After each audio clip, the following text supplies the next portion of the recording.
John Moxley. So none of the Death Riders make it to the semifinals.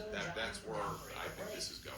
I said before, I think John Moxley beats Orange Cassidy, but I'm looking at these rules here. I actually think I'm thinking the Death Riders just don't make it. They just don't even make it into the semis.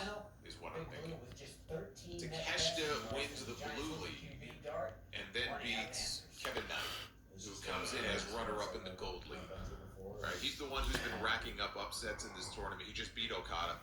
Right, can he beat Takeshita as well? And then he loses, and that's how we end up with Okada against Takeshita in the finals. And then that could go either way. Takeshita should triumph ultimately over Okada, but that doesn't mean that it has to happen in their first match. Like, they can definitely stretch this out to another match at Revolution. If Takeshita wins here, think about it, right? There's not much of a reason to do that.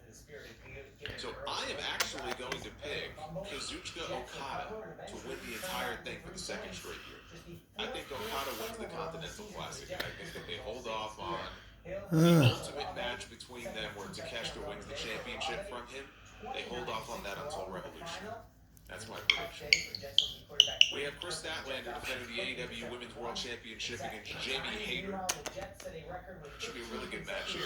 It doesn't feel to me like it's time yet for Statlander to drop that belt. I still don't think Jamie Hayter has been properly sort of built up to win the championship. That could be something that happens next year. So I think Statlander gets the win.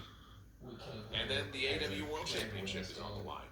In a four-way match, Samoa Joe defends against Swerve Strickland, Hangman Adam Page, and MJF. And I'm going with MJF. I think he's going to close out the year as the AEW World Champion. I think he's going to get his own measure of redemption and revenge. Almost there. What happened at World's End 2 years ago when Joe beat him to win the title.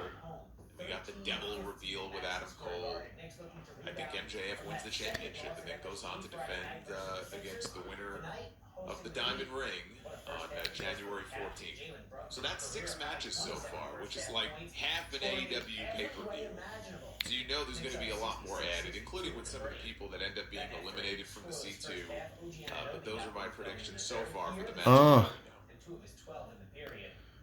Speaking of big events, AEW is closing the year with a big show. New Japan is opening the new year with one. That is Wrestle Kingdom 20 on January 4th at the Tokyo Dome with 50,000 people expected, making it the largest crowd for a wrestling show anywhere in Japan since Antonio Inoki's retirement in 1998. It is a show that is built around the retirement of one person, Hiroshi Tanahashi, one of the greatest wrestlers of all time.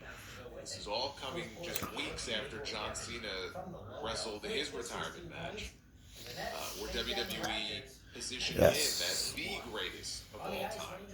Tanahashi is truly one of the GOATs. And in Japan, you could argue, the greatest, but then you get into a discussion about Kobashi, and Misawa, Liger,